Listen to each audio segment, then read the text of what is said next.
राजस्थान चुनाव 2023 का मामला हम आपके सामने लेकर आए हैं कि जिस तरह से मैं आपको अलवर ले चलता हूं, अलवर का जो समीकरण है, जिस तरह से एक ये वीडियो थोड़ा सा बड़ा हो सकता है लेकिन आपके काम का होगा। आप इस वीडियो को पूरा जरूर देखिएगा कि जिस तरह से भारतीय जनता पार्टी ने दूसरी लिस्ट निकाली है और उसमें जिस तरह से नाम आए हैं, और एक लिस्ट में जो ले चलता हूं मैं आपको तिजारा विधानसभा, जहां पर बीजेपी ने बाबा बालकनाथ को टिकट दिया है। जी हां, मैं उन सांसदों की बात कर रहा हूं जो भारतीय जनता पार्टी ने विधायक के लिए टिकट दिया है और उनको विधायक बनाया जा रहा है। उनमें से एक नाम है तिजारा विधानसभा से बाबा बालकनाथ का। जी हां, बाबा बालकनाथ ने जैसे ही टिकट मिला और वहां पर अपना दौरा शुरू किया, तो लोगों में और भारतीय जनता पार्टी के जो नफरती लोग हैं, उन लोगों ने बुलडोजर बाबा का नाम दिया। तो क्या लगता है कि जिस तरह से बुलडोजर बाबा का नाम से एक तरह से एक हवा चलाई जा रही है तिजारा विधानसभा में, जबकि यहां पर ऐसा कुछ नहीं था कि विधानसभा चुनाव से पहले किसी तरह का कोई इस तरह का जो बयान आता हो। और मैं आपको दिखा दूं कि जिस तरह से अखबारों की कटिंग में आपको इस साइड में देख सकते हैं कि क्या कह रहा है अखबार भी, और अखबार के माध्यम से ये पता चलता है कि भारत में ही नहीं, उत्तर प्रदेश में नहीं, और अब राजस्थान में एक हवा चलाई जा रही है जो नफरत की है, और जो एक समुदाय, जो एक विशेष समुदाय के प्रति एक जो वक्तव्य है, उनकी सोच जो है, उनका जो मामलात है, वो कहां तक दिख रहे हैं। इन खबरों से और इन नाराओं से, जो नारे लगाए जाते हैं, उनसे पता चलता है कि देश किस दिशा में जाएगा। और राजस्थान में बाबा बालकनाथ को एक तरह से एक दूसरा ग्रुप, यानी कि मैं आपको बता दूं कि वसुंधरा राजे जो पहले मुख्यमंत्री रही थी भारतीय जनता पार्टी की, उनको किनारे कर दिया गया है और अपने आप में 5 नए मुख्यमंत्री के रूप में अपने आप को प्रमोट कर रहे हैं। उनमें से एक तिजारा से बाबा बालकनाथ भी हैं, जो मुख्यमंत्री के दावेदार और बुलडोजर बाबा के नाम से मशहूर होना चाहते हैं। लेकिन ये तो आने वाला वक्त ही बताएगा कि वहां का समीकरण क्या होगा। और बहरोड से, जबकि बाबा चांदनाथ वहां से विधायक भी रहे और अलवर से सांसद भी रहे, उस सीट को छोड़ करके तिजारा आना उसको क्या दिशा देता। तिजारा विधानसभा को चुना कि यहां से चुना जाएगा, क्योंकि मैं आपको बता दूं कि इमरान खान जो मेंबर ऑफ पार्लियामेंट बसपा से चुनाव लड़े थे, सांसद का चुनाव यहां से लड़े थे, लोकसभा का चुनाव अलवर से जब लड़े थे, हाथी के निशान पर लड़े थे, बहुजन समाज पार्टी के टिकट से चुनाव लड़े थे, उन्होंने एक चुनाव को एक दिशा दी थी। हालांकि वो 50,000 वोट नहीं ले पाए। और आपको बता दें कि जिस तरह से एक माइंड सेट हुआ था कि इमरान खान इतने वोट लेगा, ये लेगा, लेकिन उसका सरासर तौर पर एक बड़ा नुकसान कांग्रेस पार्टी को हुआ। और उसी तर्ज पर आज तिजारा से लड़ा जा रहा है।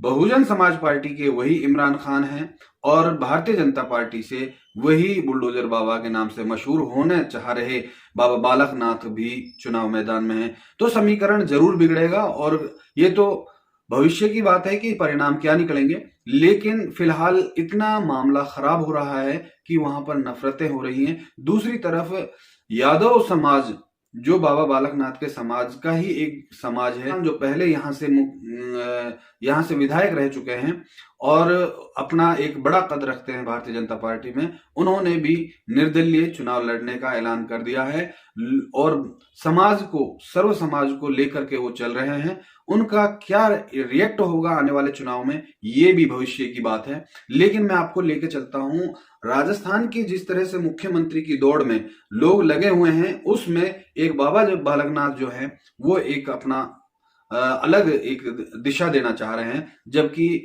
भारतीय जनता पार्टी यहाँ पर बरसों से राज करती आ रही है। उनमें से कुछ चुनिंदा 1, 2, 3, 4 नेता ऐसे रहे हैं जो नफरत भाषण दिए हैं और उनका भी मामला क्लियर हो गया था पिछले चुनाव में। लेकिन आने वाले समय में इस राजस्थान की क्या दिशा होगी, ये यहाँ का आम वोटर तय करेगा। मैं अलवर की बात करें, अलवर शहर में एक बहुत बड़ा माहौल है, बहुत बड़े भारतीय जनता पार्टी के विधायक है, उन्होंने बहुत संजीदगी से इस कम्युनिटी यानी कि अलवर की जनता को बहुत सलीके से लिया है और बहुत अच्छे से उन्होंने अपने आप को प्रेजेंटेशन दिया है। जब जब अलवर की जनता को जरूरत पड़ी है, उन्होंने विधानसभा में अपनी आवाज को बुलंद किया है। दूसरी तरफ अगर बात करें अलवर ग्रामीण की, यहाँ पर एक पर्टिकुलर मेवात समाज जो है वो फिलहाल मंत्री से नाराज चल रहा है, लेकिन जैसे जैसे चुनाव आएंगे ये नाराजगी भी कहीं ना कहीं दूर दिखती नजर आएगी। अभी भारतीय जनता पार्टी से जयराम जाटव चुनाव लड़ रहे हैं, जो मेव समुदाय को आगे लेकर के चल रहे हैं, लेकिन उनका पिछला जो अगर चेहरा देखा जाए तो उन्होंने मूसाखेड़े में और 2-3 मामले ऐसे सामने आए हैं जो सही नहीं थे, लेकिन इस बार उनको लगता है कि मेव समुदाय ही मेरी नैया पार करेगा, मेव समुदाय को आगे लेकर चल रहे हैं। एक और मेवात का हिस्सा में मैं आपको बता दूं कि कामा विधानसभा में मैं उन विधानसभा चुनावों की बात कर रहा हूं, उन विधानसभा क्षेत्र के बात कर रहा हूं जहां पर बहुत मामला पेचीदा बढ़ता जा रहा है, मामला बड़ा संगीन होता जा रहा है। वो मामला है एक कामा विधानसभा का। मौजूदा मंत्री जाहिदा खान का पिछले कई महीनों से विरोध चल रहा है। उस विरोध के चलते हुए कोटा से आमीन पठान चुनाव लड़ने के लिए मैदान में आए हैं। सीकर की साइड, झुंझुनू के साइड से एक और बड़ा नाम है हुसैन सुल्तानिया, वो अपना बड़ा नाम लेकर आए हैं। दूसरा है शकील, जो नोएडा और दूसरे इलाकों में रहते हैं, उनका बिजनेस है, वो अपना बड़ा नाम लेकर के इसलिए आए हैं कि जाहिदा खान का वहां विरोध है। वहां पर जितने मुस्लिम candidate ticket Bharatiya Janata party की ओर से मांग रहे हैं, हिंदू प्रत्याशी मैदान में रहे हैं। एक और बड़ा नाम सामने आ रहा है जो पिछले मुसलमानों से ही नहीं, मेव समुदाय से नहीं, सभी जाति धर्म के लोगों के लिए उन्होंने करीब 12वां, अभी हाल ही में 12वां मेवात प्रतिभा सम्मान समारोह किया है, और वो हैं डॉक्टर तैयब खान।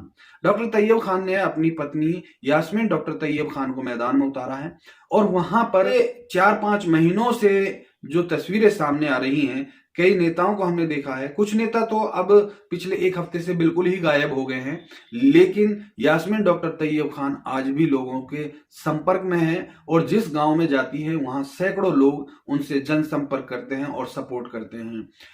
दूसरी तरफ अगर हम हाल ही की बात करें तो मंत्री जाहिदा खान का कांग्रेस की ओर से काफी विरोध है।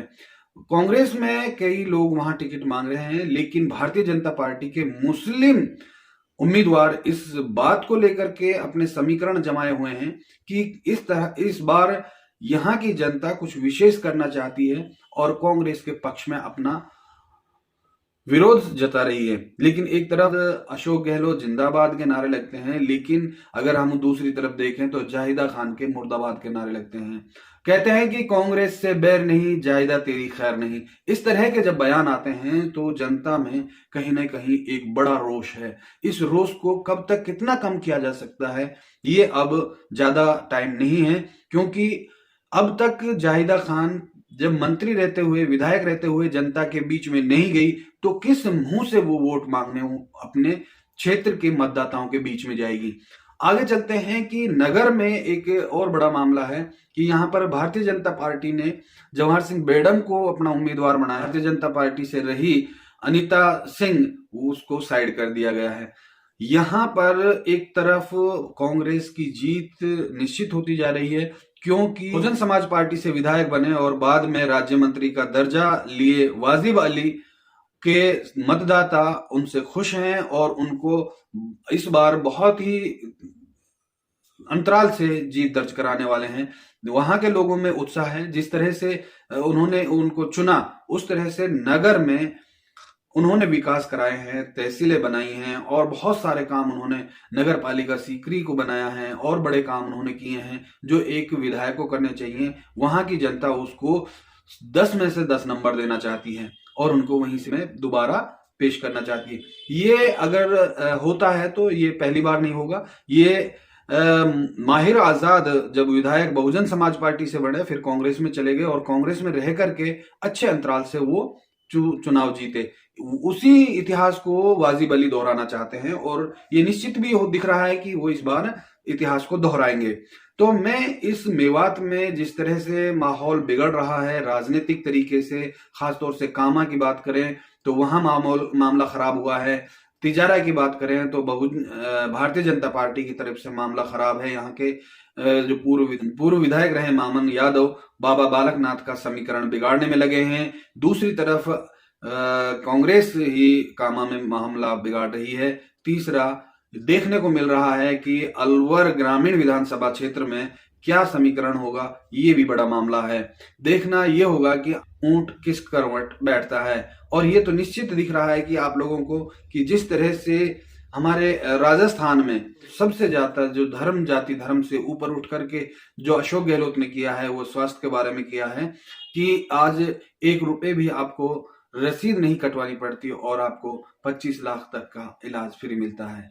तो आने वाले समय में कांग्रेस इस बार रिपीट होगी, ये भी इतिहास दोहराने वाली बात होगी। वीडियो को आप ज्यादा से ज्यादा शेयर करें और नाम से जिंदाबाद के नारे भी लिख सकते हैं जिस नेता को आप चाहते हैं, और जिसके लिए खबर चाहते हैं कि इस कैंडिडेट के लिए, तो उसको भी हमारे इन कमेंट बॉक्स में जरूर लिखें। और अगली वीडियो के लिए बहुत बहुत शुक्रिया। आज बस इतना ही।